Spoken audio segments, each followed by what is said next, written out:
I have been told in the past 7 years, you are fake, not a real wood carver. You are an imposter because you use rotary tools. So in this video, I am going to invite you to be fake and be an imposter with me because I am going to teach you how to carve with a rotary tool. Carving is like really fun. Here is something I made. This took me 80 hours to carve all the Viking knots in this, but we are going to do something a little bit more simple. What do I need to carve with? This dremel stylo costs about 50 bucks. I am using this bad boy right here. So listen to this, guys. I'm probably giving a lot of people STDs. My God, I'm probably giving you PTSD because this sounds like a dentist drill. My gosh, I should probably cut that. I probably won't. Anyway, you need some safety glasses. You also need a dust mask, but I am actually using, if you can see this right here, I am using this dust collector. For the next step, I am going to print a picture of this flower on a transparent stencil I got from SCM. So the next step is to peel this, and this is so cool, guys. I want this lined up pretty much center here. I'm just laying this down and pressing it as I go, just like this, so I won't have any air bubbles. There we go. That was so satisfying. I will put this design down below for you to download. To start, guys, what we are going to do is to trace the outer edges of this flower. We want nice, consistent depth. I'm not going to press down. I am going to let the bit do the work for me. Also, you guys be sure to watch your speakers, and the noise can be a little pitchy, so just watch out and turn your speakers down. So we are going to fire this up, and pay attention to me here. I'm going to start right here. Looky there, nice consistent depth. I'm going to go on around. I'm just going one direction right now. I'm going to keep going. You see how nice that's cutting right there? Looky there. Now I made a little boo-boo right there, but it's all right. I'm going to keep going. If you see me burning the wood, I'm not moving fast enough, so if I wanted to, I can move about that speed right there. I may go back in there and get the intricate areas I missed. But look how smooth this is. Look at that nice clean line. Okay, you hear it bog down? I pressed down too hard right there. This just takes a light touch.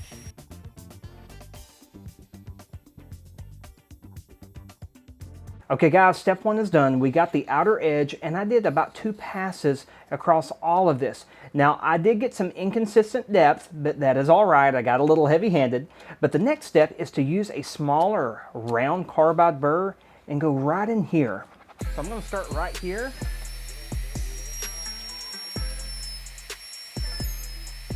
Like this. Just kind of put that down.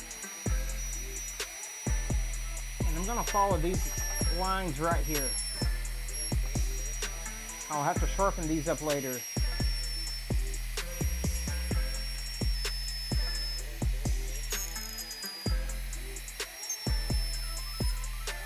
You see how I got a little heavy-handed right there? You got to be careful with this tool because it's so easy to use. There's no pressure required. I could probably use a smaller bit for coming out here, but I'm going to go ahead and use this.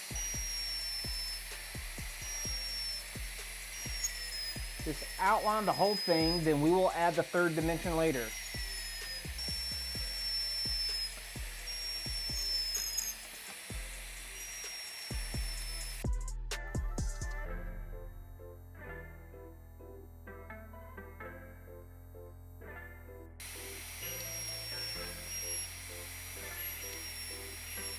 Should have used a smaller burr for that one, guys.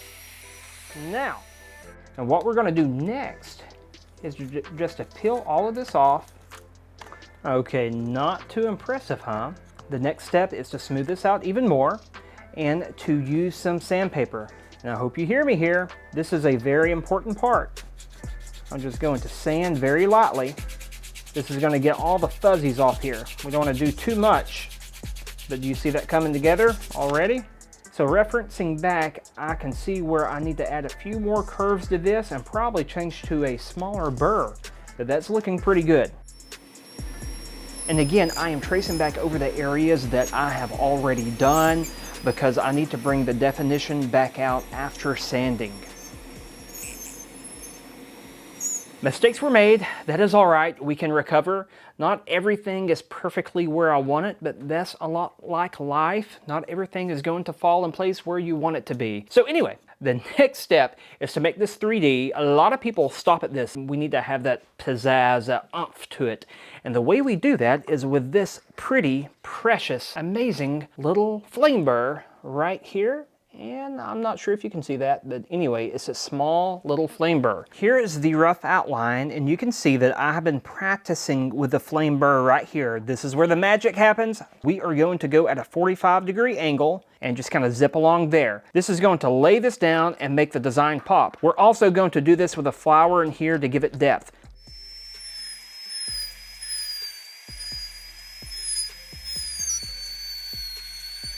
See that?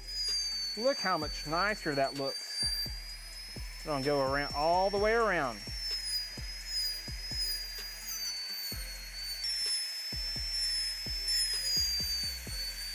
You have to be careful at the corners here, so I may have to get down and look at it a little bit harder, but that's looking good.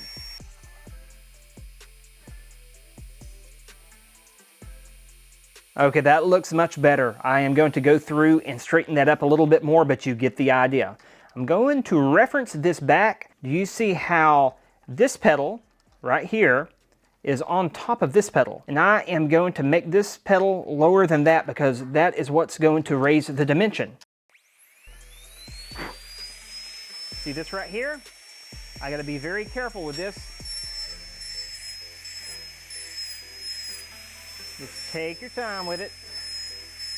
There we go. Nice.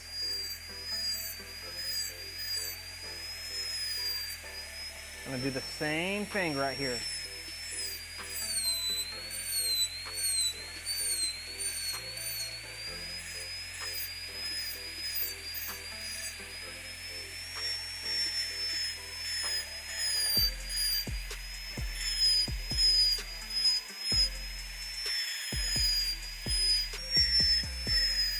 Right here.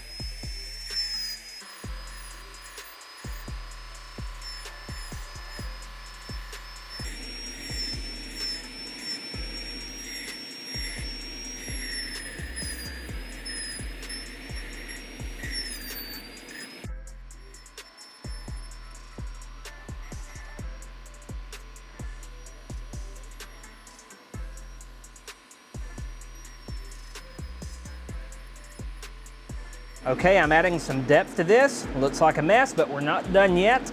We're gonna take some magic sandpaper, just give everything a good sand, and keep on working on this. Okay guys, I am not going to lie. It looks like a beaver got a hold of this, and my confidence level is not very high right now. I had to take out some of the detail here, and I am going to try to remedy this. I really messed this up, but hey, let's see how it goes. I'm gonna undercut this by sticking this inverted cone burr right to the side.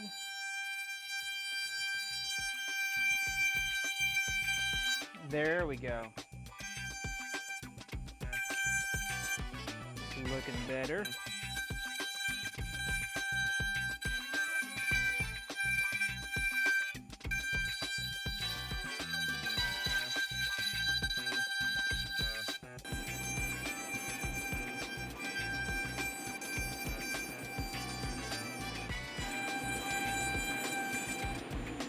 Okay, it's looking a little better. I'm not out of the woods yet.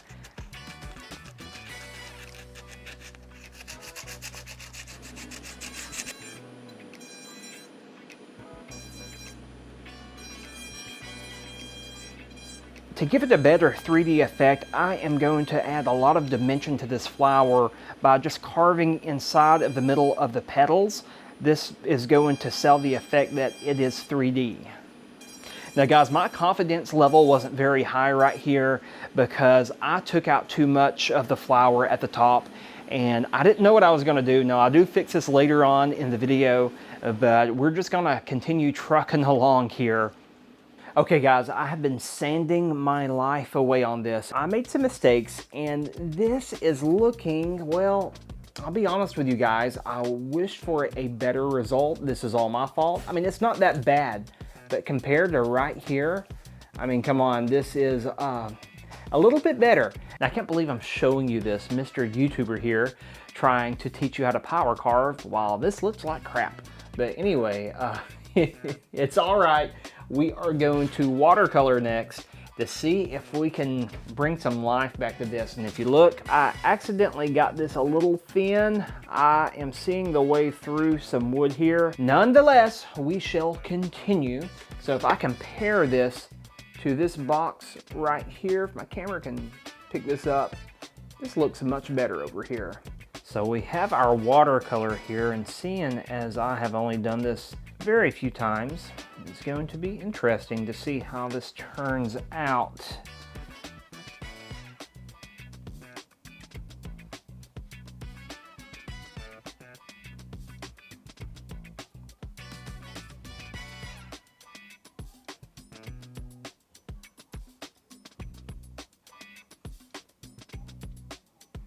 I definitely am going to have to add some shadows in there, and I may modify this flower here because this looks nothing like that. So we'll see what happens.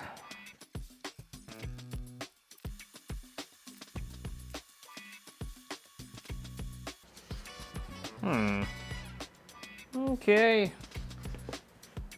Let's add some yellow on here. I don't know what kind of flower this is going to be.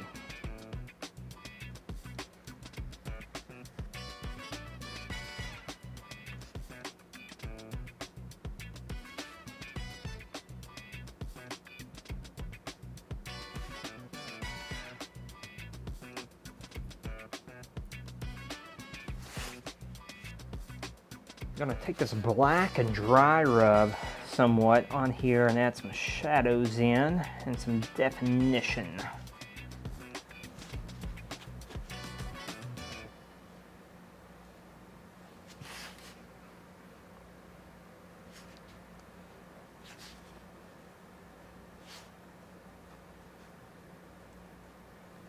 Okay guys, not that bad. It's looking better. Not my best work, but we are getting somewhere. Oh, this is embarrassing.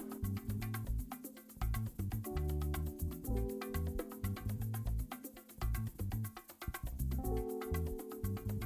gotta just go for it.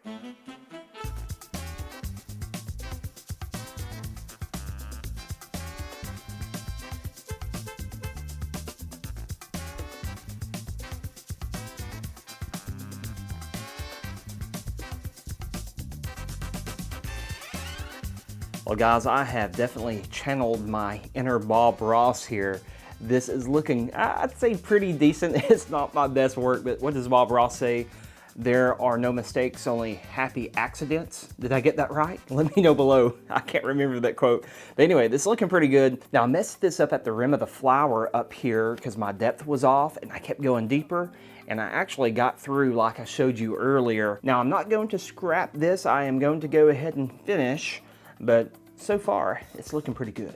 And by the way, this video is sponsored by yours truly, Cornelius Creations. And if it's your thing and you want to check it out, go check out my project idea guide where I give you a lot of ideas on how to come up with different ideas, basically, on how to wood carve. So that's my marketing. Anyway, you can check it out if you want. So the way I am making this design pop a little more is a dry brushing technique. I'm taking water and this black watercolor paint, I'm rubbing it off on this napkin right here. Then I am dry brushing the black into the negative recessed areas.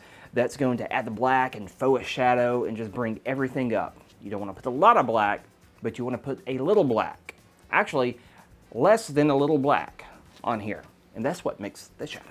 For the next step, I'm going to put this little thing right in the middle, and since I carved away too much, I'm going to do my best to paint this. Now I did buy some other paint brushes because my other ones, well, they suck.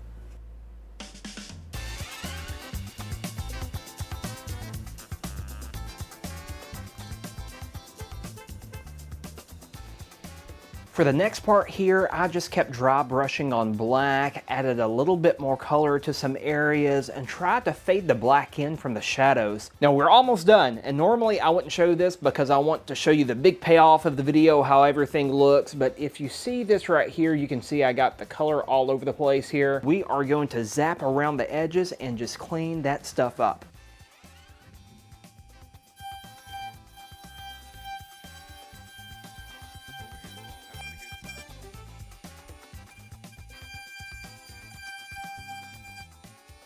Okay guys, we are on the next to last step, and I almost scrapped this thing because I thought it wasn't going to turn out. The color saved my life. And while this does look a little shoddy, you guys take it easy on me. This is way different than what this picture is, but that is all right. We are going to run with the punches here. So now we are going to move on to the next step, which is to add some sealer. So I almost said polyurethane, it's sealer.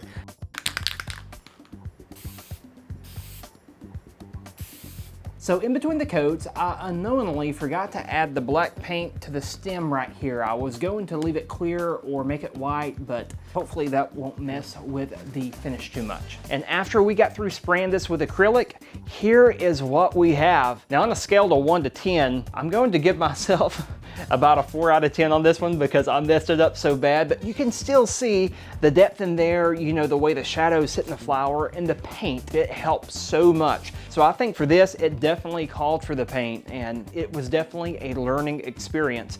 Now I will have this template for you guys to download below. I'll probably have it in a Google Drive folder or something. So if you guys want to know the tools that I use, I will link them below along with some budget options. That way you can get started wood carving. I hope this tutorial helped you guys, and I will see you in the next one. Take care.